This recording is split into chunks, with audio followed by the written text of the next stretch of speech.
Welcome, everybody, to our first official guest panel of JemCon 2023.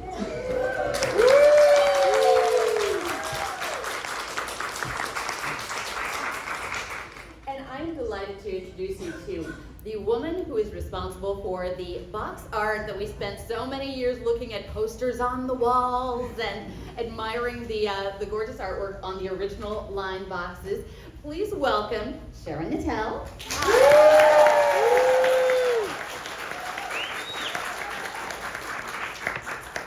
And Sharon has already been kind of sharing a few thoughts about this box here, and I would just like to take a moment before we start to do a little housekeeping. First of all, Sharon is doing something wonderful for a great cause, and if you haven't heard about this raffle yet, she is encouraging donations via a raffle for a personal piece of gem artwork of yourself in gem style. Is that correct? Yes, you can send me a picture of yourself.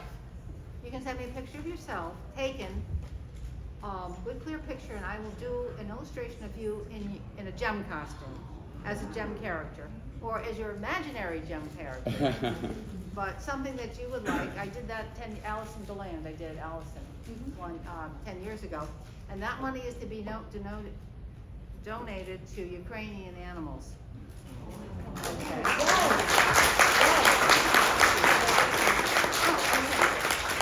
Ukrainian animals, because they need all the help they can get, and that would be wonderful. Yes. Slava Ukraine. Guess who's Ukrainian? So, yes, that's a wonderful cause. We appreciate that so much. And then the other thing, the reason that we have this particular doll on display that Sharon's going to share a bit about, I would just like to introduce somebody who's in the back of the room. But if this gentleman looks familiar, it's because he was the model for the box art. Please welcome Alan.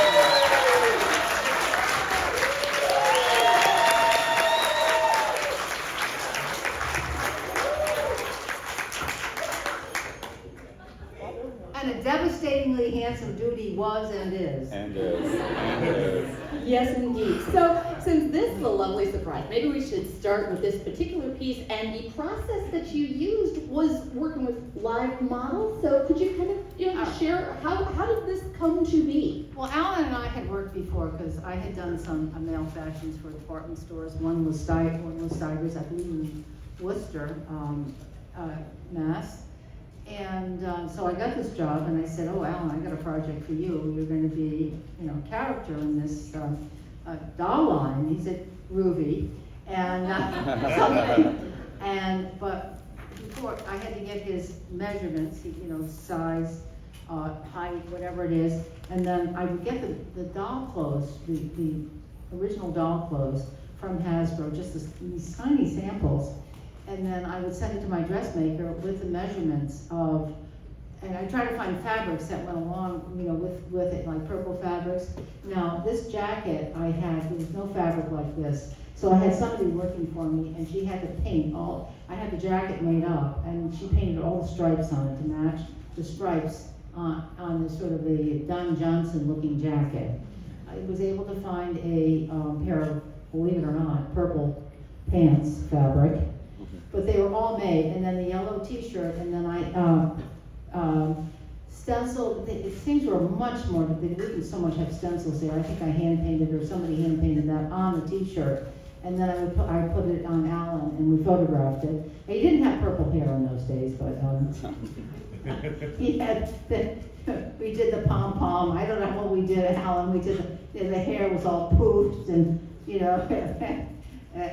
and that's how, and I guess he had a briefcase, but the costume was completely made for Alan in his size. Was that typical, or was that your idea to add to the realism? Every costume was fitted to the particular model. Every costume was completely custom made for that particular model. Was that something that was often done within the industry, or just something you felt? That's how I got the job, because my stuff looked like it was absolutely looked like it was living.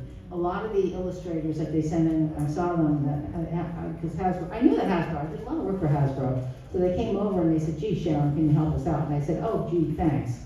And so they showed me the artwork, Mount Lysac, he showed me the artwork, and he said, see what we're getting into, it's all over the country, and this one's supposed to be such a good illustrator. And it was all dead, because what these people were doing was taking, they weren't even making their own original photographs. You're welcome. That's fine. And,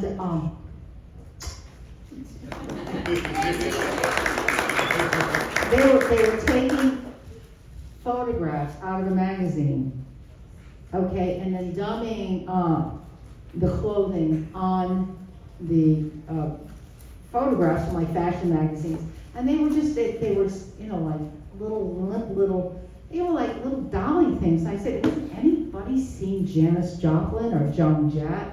You know, I mean, what are these people? I mean, they were just so little windy, girly things. You know, they were just like out of Dick and Jane or something. They were just. And one of the ones I saw, and she was a top female illustrator of Gem. She just, I said, oh dear Lord, you know, you need help. So I did the first drawing I did was Gem, like this. I just did a drawing. This one, or is it this one? Yeah.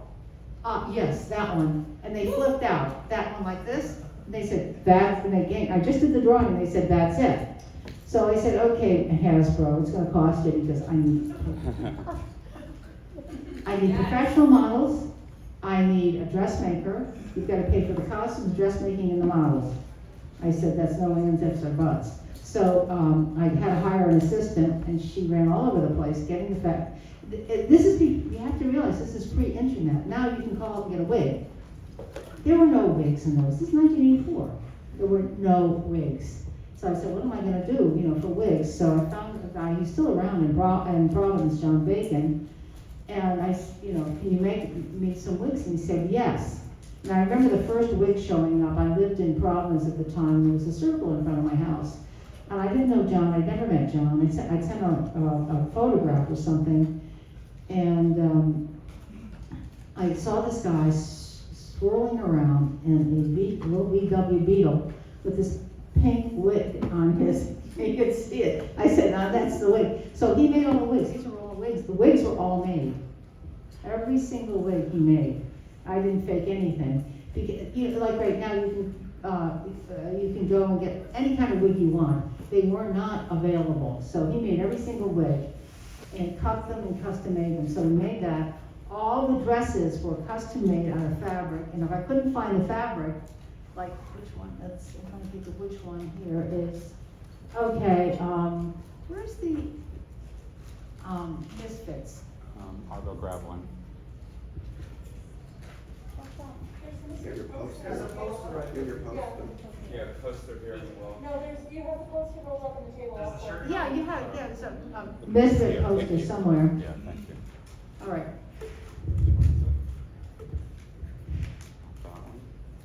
This one.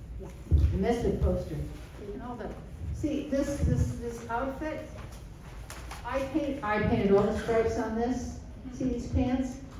They were all painted on. All of these things were all painted on before. I had, before it was made into an outfit. I had an assistant helping me at that time, painting on some things. We'd look at the clothing and then she would paint on just plain fur and cut it out. And then, we were able to get tights and things like that, and black skirts. But then the shoes, I just faked the color on the shoes, just didn't. But the wigs, or everything. Now this building up here, I made out of what is it? What is that plastic? PVC pipe. Not PVC pipes, but they were acrylic. Yeah, acrylic pipes, and there was some silver tape, and I painted that. So everything was. I made up the palm trees. I could do that. And then my husband, my dear husband, they sent me what was it?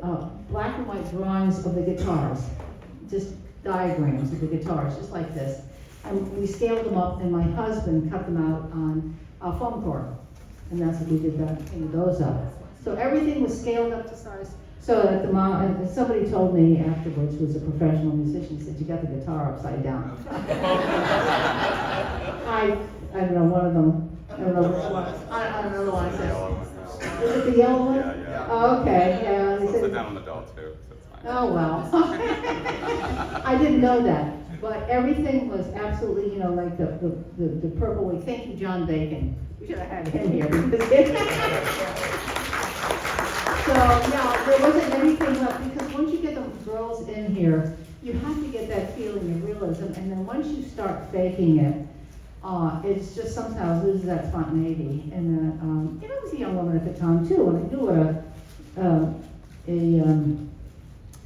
and then I posed for the models. I said, I've got to get a little bit of this scan with the guitar, and say, geez, please, just put a little more body English in it. And I would show them how to pose. And after a while, they got it, because I said, you have to feel the pose before you do it. And that's, I'm trying to think what else. And this one, of course, I had the car. That was a bitch. Okay. By the way, this is all airbrush. This is not anything digital. None of this stuff was the backgrounds may have been digital. They were just coming into computer work at that time. But all of these, all the cars, everything, all that stuff was not digitally done at all. It was all hand-drawn with colored pencils. Multiple, I had stacks, I had thousands of colored pencils. I would draw them up with colored pencils, and then each one of these skin tones, the hair, everything was cut out with, I don't know if anybody familiar with airbrush? Airbrush is basically a very fine spray. You have a canister of air, you have a fine tube, and so you cut out each individual one of these areas, and then you spray the color. Skin tone, hair, and some of these graded backgrounds, every single piece is a separate. Frisket is basically a stencil, but it's hand cut out. So the hair, all these little pieces, I did have an assistant do that. We had quite an assembly line. And then, of course, she would put on some of the colors, but then I would have anybody familiar with Pantone colors? Yes. Okay. Then I would hand her a chip, and I say, match this. And then she got pretty good at that. She'd match that. Skin tones I did, because that's a little harder, but, like flat color, do a pink hair or flat, or a graded background. She was a RISD graduate, so she figured it out. And, but she had not done airbrush. And so, but I couldn't possibly, I was working 12-hour days, 6 days a week the first year.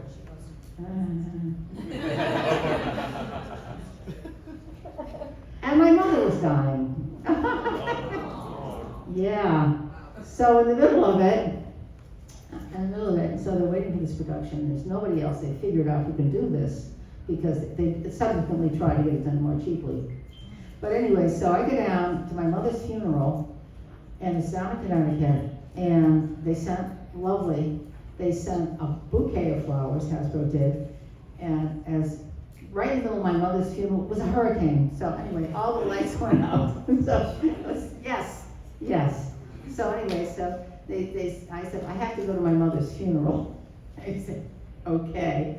I said, there's no getting out of it. So I flew down my mother's funeral. I drove down, it was in Connecticut, and came back. The Hasbro flowers were there, and I came back and went back to work. It was 6 days a week. I had 1 day off, 12 hours a day, because they couldn't find anybody at that time who was able to do that. Now, you had referenced Girls Multiple, but how many models were actually involved with this and with the Misfits? Wow.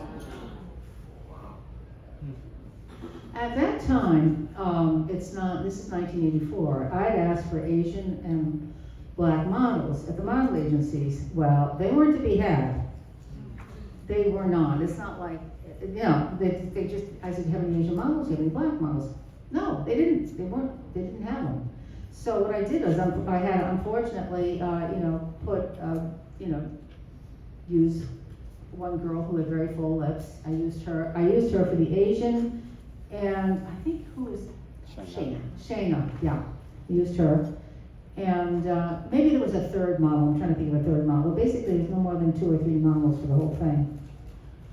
First of all, they had to have a certain, what Hasbro said was, we want somebody anorexic.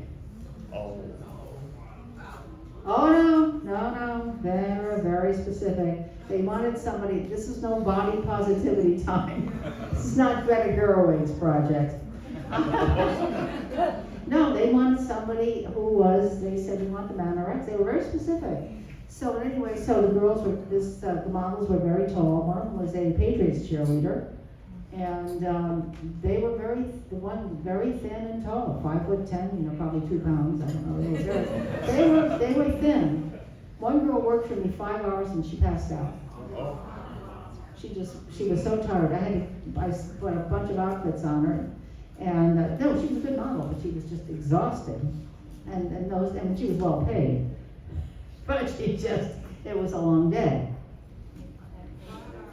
Well, and I know that you had made reference to the complications of working with the Roadster, but were there any other toy products that might have garnered any interesting reactions from you or from anybody who saw them? Oh, well, there was the piano back there at every key, and that was difficult. And then, the waterbed. Oh, geez, I was by that time. The waterbed. So I got this waterbed, and by that time I'm getting kind of bored with the whole thing, just day after day. Pink and yellow and things. So this is the second year. And I'm going like, oh God. And so what I did was I took the dolls and I sent a photograph back over to Hasbro with all the dolls' legs underneath the bed, all kind of doing. No, it wasn't. It was actually pretty chaste in those days. They were furious. And I said, how about this for a concept? The wardrobe was difficult. The piano there was difficult. They were all extremely time consuming, and I don't think I could do it now, frankly, because it's exhausting. It was exhausting. And everything had to be precise. You couldn't once you drew all these things up, you spent hours and hours drawing these things up. And once you put the airbrush on, you couldn't make any mistakes at all. Nothing, it was just like, but that's what a professional does. And I had been a professional for, by the time I did it, I'd been working as an illustrator for 20 years by the time I did the Jen thing. Yeah. So, I had done a lot before that. I had an agent in New York, and I had done a lot of illustrations for toy companies, movie posters, advertisements, Cosmopolitan magazine, major food companies. And so, I had an extensive portfolio of work that I had done. So, when it came down, it was time consuming, but I knew how to do it. I know our group here has a lot of questions for you, Sure. so I'm thinking that if you could raise your hand, we'll just call out some people. I see Raven has a question. Yes. Good morning, everyone. You were speaking about the continual hours of how much work that it took to go into each individual piece of each individual product. Yes. And I just wanted to say before we get into the other questions, thank you! Nice note of appreciation. I really have a question. I'm just going to repeat it back for the benefit of our Zoom people. So, do we have a question or just some applause? Because that was definitely worth that. Thank you so much. Okay. I see a question over here. How big you were working, like how big were the canvases that you were working on? How big were the canvases is the question. It was illustration board, watercolor illustration board, and they were large, 25 by 30 or 20 by 30, large piece, full-size piece of illustration board, or sometimes I think on a double-size illustration board, depending on the size. They were big pieces. Yeah, big, huge. I see a question from Rachel. Could we talk about how you wanted to have your signature on some of the artwork? Could we talk about how she wanted to have her signature on the artwork? That's a good one. Oh no, I put it on. And what happened then? Some of it's still on. And I insisted on it. Yeah, no, I'm thinking, I had always signed my artwork, and I didn't see why there's any difference. Some of it's still on, isn't it? I don't think we're going to see any on these boxes. Probably not on the boxes, but some of the stuff still, Yeah, here. is it on that? Yeah, the two in the back have it. Yeah, and then yeah, Here by Roxy's guitar. yeah. See? Yeah, I signed it. I said, it wasn't even an issue. I said, but I really felt that they lucky to have me. I think we all agree. Considering what I had seen at Hasbro, they didn't get it. I mean, it was 1984, and I'm saying, well, haven't you seen Joan and Jen? I mean, where, Janis Joplin rocking it? What? They have these little demure girls, hopefuls. I saw two questions over here, starting with Clash. What happened to the original artwork? That a lot of people would love to know. I don't have it. I don't have any gem stuff, and I have the costumes though. However, you can't hang on to the costumes forever, so I took them down to Bruno's costume shop. There was one that was so beautiful. It was a pale lime green chubby fur coat. That was really nice. That was. Isn't that what you're wearing? Clash, could you stand up? Good for you. Did you find that, or did you make it? I found it. I only had a week to prepare. You did a great job. They had, no, that was, I really broke my heart, but how many years can you hang on to all these cups? Who knew? Who knew? I mean, I guess if this job is done, I'm never gonna see anything about this again. I mean, it's like, okay, it's done, then finito. Yeah, so I took all the costumes down. Oh, there's one funny story. I was down in Charleston, South Carolina. I probably told this to the last conference. And I was exhibiting some of my art, and the gallery the show opened at 5:30, so I had a dinner before that. And in the middle of it, I'm always hungry. I mean, I could eat a horse, but anyway, so I'm shopping around at this open gallery night in Charleston, South Carolina. And I said, I gotta find myself at least some cheesy bits somewhere. So I'm wandering around the gallery, and I'm looking at the gallery, and I see, some cheese bits and some toothpicks, and I had one beeline for that, pretending to be interested in the art. And I heard in the background, I'm here to see Sharon Knettell, and I'm going, oh yeah, that would be me. Ah, darling. And it turns out, he says, I'm here to get your autograph. And I said, oh, okay. Fine. And it turns out that his daughter was a big fan, and she was like, ever heard of Michael Ovitz? Disney architect? Or the Disney, one of the wheels of Disney. She was his architect. I think she'd buy a piece of artwork from you, but no, anyway. So I had to get a picture in front of my piece of artwork for him, but that was weird when you walk down to South Carolina, you don't know anybody. I'm here to see Sharon Knettell. I said, oh. He said, you're holding up real well, darling. I said, I see another question, and again, I'll repeat your question for the Zoom, but what is your question? Hello. Hi. I'm a Connecticut girl too, from Oh. Newburgh, Connecticut. Which part? New Britain. New Britain. Yes, New Britain. Connecticut girl. Yes, I live in Cheshire now, but it seems like it's not a stretch to say you were indispensable to Hasbro producing your art. Did any other toy companies try to poach you? And second part of my question is, I'm so sorry about your mom passing. Did you find focusing on this project to be cathartic or a distraction, at least a source of comfort? So to repeat the question, Okay, she's saying how indispensable Sharon is, and that she wants to know if anybody tried to poach you from a different toy company.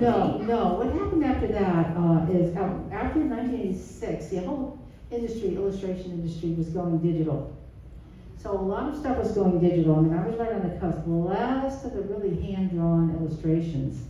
So there wasn't much after that. So my illustration career, that's why I decided I always wanted to be a fine artist. So I segued into that, and I taught at RISD for a while, and I did fashion illustrations. But the illustrations were, even Hasbro went to all digital. Yeah, so there wasn't much poaching. And my mother, it was a good distraction because my mother was dying of breast cancer and had gone into her brain, and she wasn't herself. And so it was a good distraction. And I would run up Sundays and see her in a nursing home, but she didn't even recognize me at that point. So in a way, she was being taken care of, but you know, she was not my mother, who was sharp and funny and brilliant, and she was my biggest champion. Unfortunately, I was her favorite daughter, so. The sunset, but she didn't recognize me at the end, but she always wanted to be an artist, you know, a decorator and going into design, so she was so happy you know, that I was doing this. That you made her very proud. Oh, yes. Okay, I see 2 more questions, one over here. Hi, I'm Damon from Arizona. Ah, I've been out there, Scottsdale. All right, good. That's my neighbor. So there you go. Phoenix. How hot is it? Well, right now it's actually a balmy, cold 130. So you're escaping. I know. Exactly. So first of all, thank you again. Repeat those sentiments. But I also want to talk a little bit, or ask a question about the production that you delved into a little bit about the production schedule, and you know, with Ellen especially, like so. You know, as a casting director myself for theater, normally production design would go out and an audition notice would happen, and then you would get, you know, you audition the models. But it sounds like you had a relationship already. So how did Hasbro provide you with your tools that you needed, and also did they provide studio space? And what was that schedule like? Was it a 1-day shoot gig, or did you have a week? Like, how was this production schedule for this box art laid out for you? Okay, well, since they had a deadline for a toy show, so in other words, everything was ad hoc, basically, because they were coming up with, you know, I would send over the doll prototypes at first, and then I would, the first thing it was just feeling their way through it, because obviously they had been working for months to try to find somebody all over the country to find the perfect illustrator. Well, in fact, I had done work for Hasbro for years. And they said, you know, Sharon, bail us out. And I said, it's going to cost you. But, and I had a good agent in New York. And so I could have done the whole thing myself. He took 30%, but he was the one that did all the billing and all the, you know, the financial arrangements, and you know how much it was going to cost. And then I told him this is, you know, I need this. You're going to have to pay professional models. You're going to have to pay for costumes. You're going to have to pay for a dressmaker. You're going to have these are all going to be additional costs plus my artwork, which is I think $13,000 a package at that time. Oh, that was this is 1984. 13 grand per package. No, that was you. There's no way anybody's getting that money in illustration today. They get $13 for a piece of artwork. They're doing well. Yeah. So it was about that. I said it was $11,000 to $13,000 depending on, you know, how complex in a poster. And then okay, so they said we need a package for Gem and all the different dolls. So they'd send me over the doll. I had 2 or 3 models that I worked with, and I had Alan's measurements. I did them myself. No. Alan kindly provided me his measurements so I could send to the dressmaker. So I had an assistant running around all over getting the fabrics, and then I would get the fabric, and I'd have the costume made, and I'd do a photo shoot, and then I would do a drawing of the package design I was going to do. We had those days, what is it, those things that you send over the phone? Fax. Huh? Fax. Fax machine. No. It was a, Telegram? no, it wasn't a fax machine. It was like a fax machine, but it would send over a drawing, a line drawing of what you were going to do, and then you say, okay, go, do that, we like that. And then I would work on it, and then it would send me, and in the meantime, another doll was in production, you know, the dressmaker would be making the costumes. So my assistant would be running around getting the costumes, and I would be drawing them up, and then we get to the actual piece of artwork, and then I had a studio. I had my own studio. Oh no, they didn't use. I had my own professional studio, and so she had her desk, and I had my desk, And I would do the drawings, and then I'd say, okay, like, see like this yellow background in this thing right here, the yellow, say like the yellow wedge shaped or fan shaped. Then I would give her a Pantone color. I would give her the yellow and I'd give her the orange, and I said go from here to here, and then she'd get out and spray that. And then she'd do this, she'd do all the backgrounds. And we had to cut out, all these little confetti pieces were all cut out. I mean, and then I would make a design. I'd get all especially the ones that were the most difficult were like the posters, the Misfits posters. You know, I got lots of figures, and then I would do a design of them working together. And I would have the photographs of the girls in full color.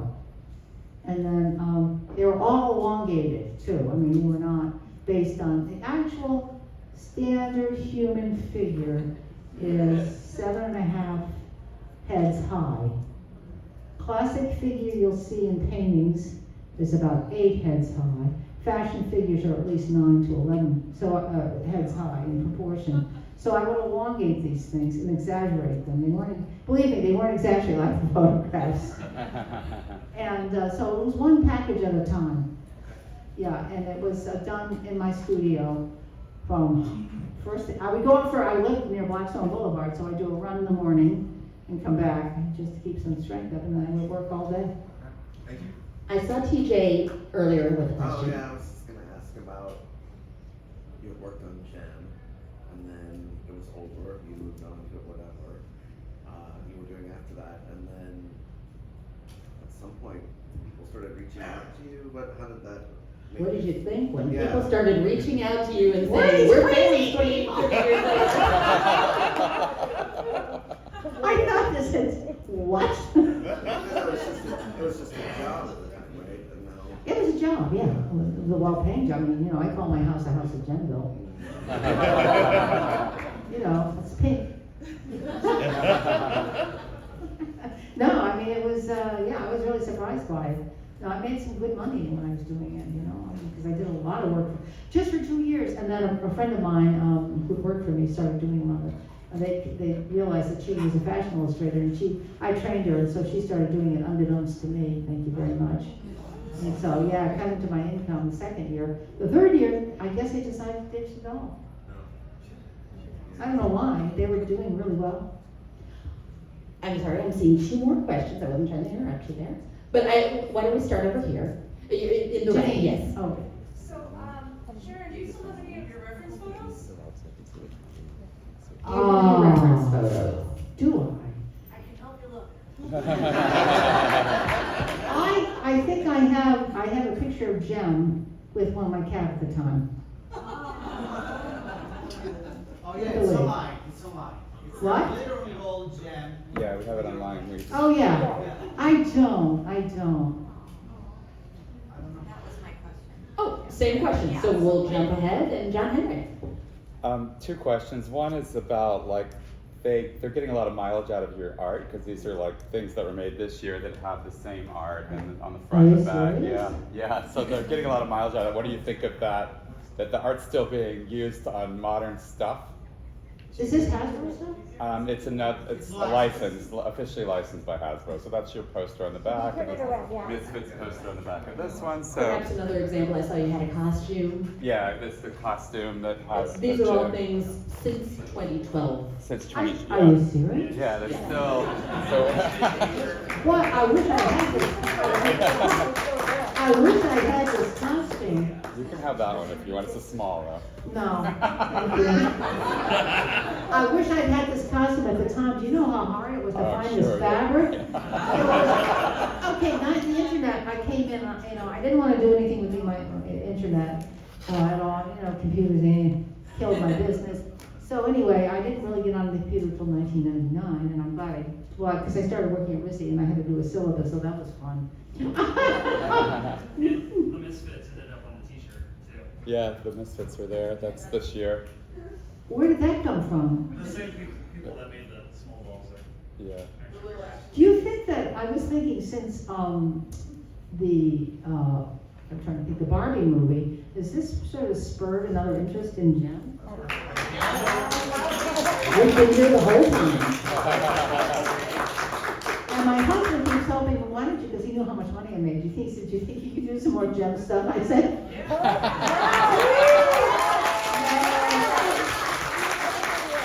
it takes a whole line of, you have to draw all these figures up. You need an assistant, you need a dressmaker, you need the wigs, you need everything. It's a lot of work. And what I'm doing right now is what I started out to do in art school, which I didn't learn in art school, is to paint. Fine art. But I enjoy the hell out of this, I have to tell you, because, I couldn't understand why the figures I saw in Hasbro were just so dead looking. They were just, they had the guitar like this. Okay, I see 2 questions. Oh, well, okay. Sharon, I just wanted to remind you to tell everyone your Instagram handle, because you have that new account. Oh, I have a new Instagram handle. I keep getting new ones because apparently they don't like what I say about the war in Ukraine. I am half Ukrainian, so I've been very passionate about following it. And Sharon Lois, my name is Lois. Thank you, Mom. Sharon Lois Knettell 123. That's my Instagram account. And there's a lot of stuff that I have to say that I've done that I really like. Are you familiar with the Gothic Lolita and Harajuku? Anime stuff. I love that. And I've been doing that. As a matter of fact, I have 2 heads I have from Japan they're mannequins, and they're so beautifully real.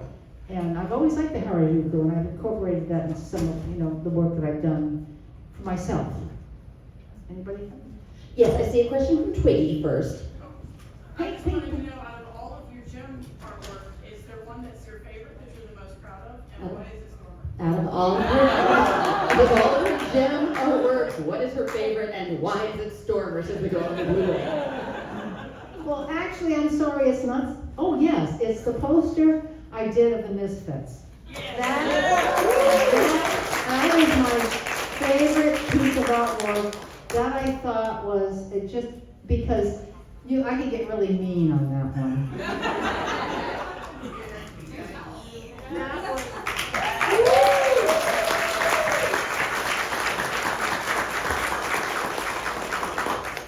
That was, I just thought there was another model that I used subsequently, and she had black hair, and that was my favorite one. I just liked all the attitudes of the legs and the hair, and that was my favorite one of all the pieces of artwork.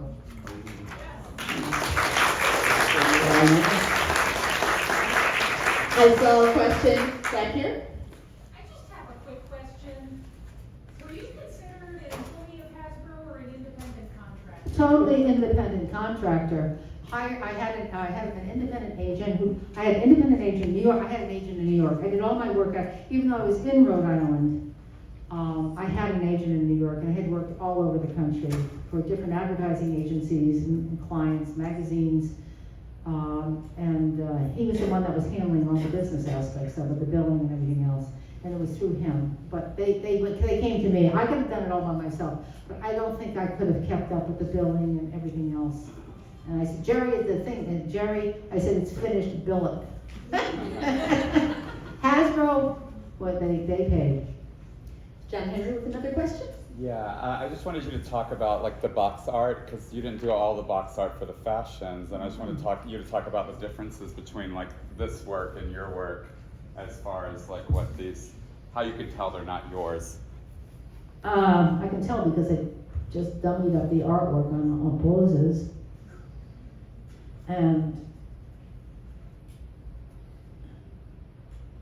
well, the anatomy is not very good in this one.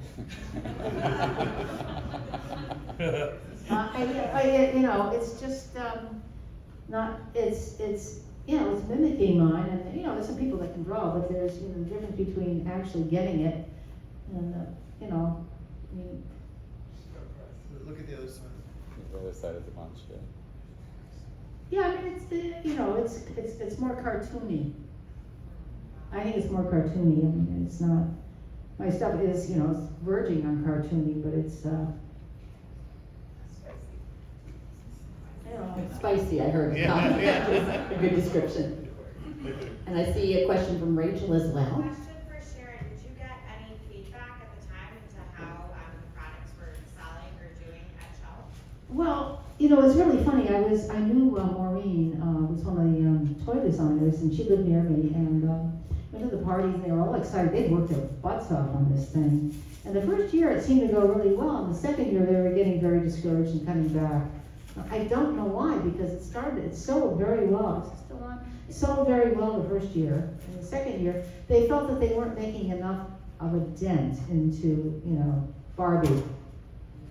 And the problem with Jem, I think, was that they were finding was that her size, everything had to be sized up. The toys had to be bigger, and like the car was huge. The car was absolutely huge. I don't know if there's how many cars are around there. And all the toys and all the accoutrements had to be, you know, quite large. And one thing about Barbie is I realized in the latest Barbie movie is Barbie is a chameleon. She can be just about anything. And I think Jem was possibly just limited to being, you know, a rock and a businesswoman.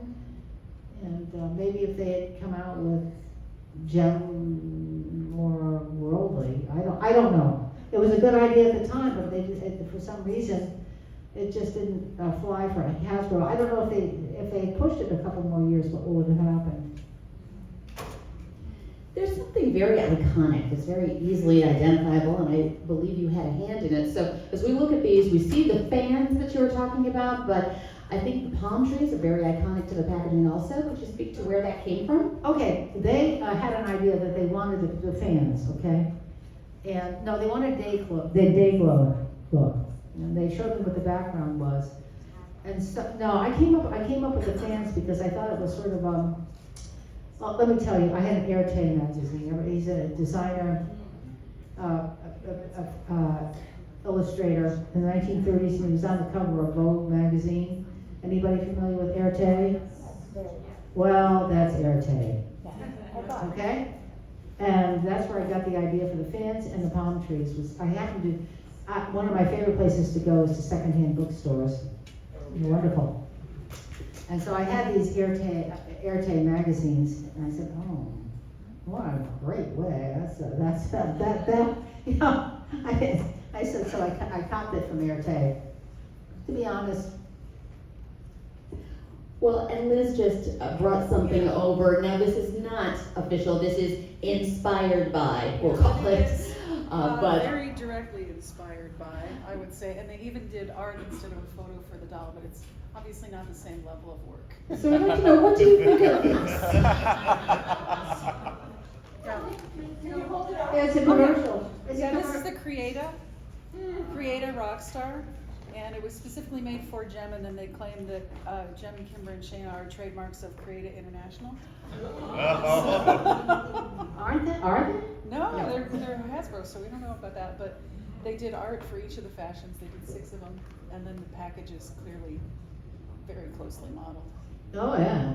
Yeah. Oh, yeah.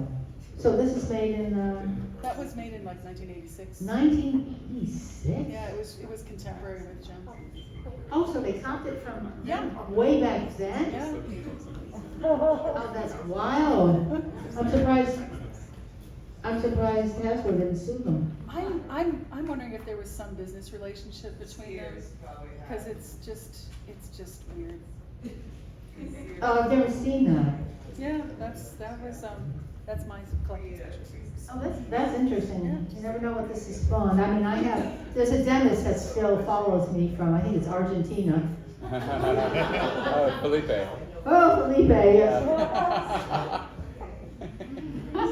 Felipe and his selfies, that's hilarious. We're almost to the end of our panel, but I understand that somebody special will grace us with an appearance up front so that our Zoom friends can just get a peek at our friend Rio, Ellen Milligan, the model for Rio.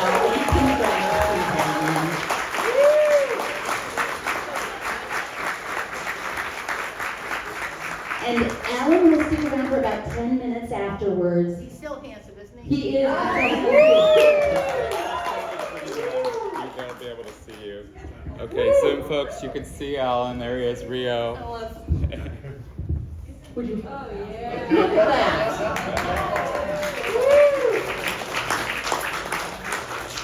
What a treat. What a treat. So, Alan, do you have anything to share about your memories? We appreciate so much you being here and joining us for this time. No, thank you. I didn't mean to crash the party. Not at all. We are delighted to have you here. And so, on that note, we are in our final 4 minutes of the panel. So I'm just going to say the last minute. Any other final questions, TJ? Yeah, I wanna know. What, TJ? What? Did Alan have to wear a wig too? Did Alan have to wear a wig too? No, Alan's hair was like that. No, we just, Alan, how did we do your hair? Did we do, Alan can probably remember how we did his hair. Oh, no, you just see this, I mean, what a dish. Alan, how did you do your hair at that time? I thought I was Rick Springfield.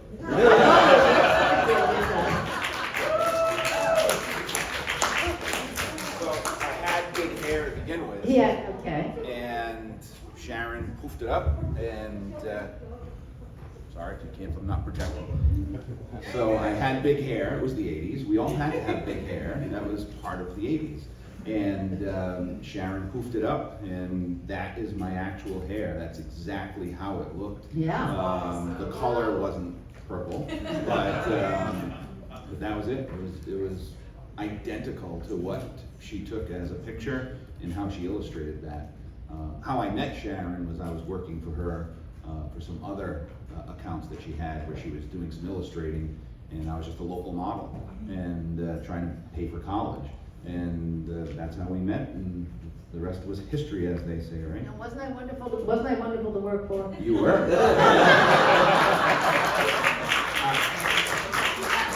This is bringing my life full circle, because I saw the article in the paper yesterday, and I reached out to Sharon. She's like, "Come on down." And I said, I think they'll be thrilled to see you.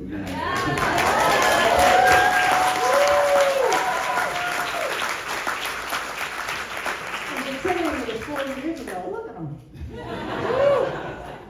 She's always complimentary. She was back then, and she is now. She was exactly as I remember her 40 years ago. Not saying what our age is, right? And, you know, she was a joy to work for, the consummate professional. She had a plan. There was never a down moment. There was always intent to what she did, and there was always a very, very professional environment. I loved working with her.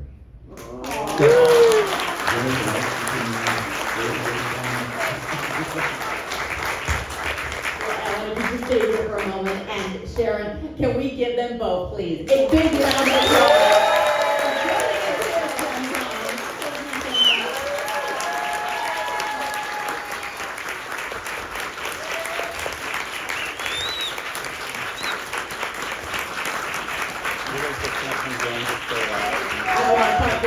Because we deserve that. So just a reminder that Alan will be with us for a few more minutes, and we're going to take a brief intermission before our next panel. So thank you both. Okay.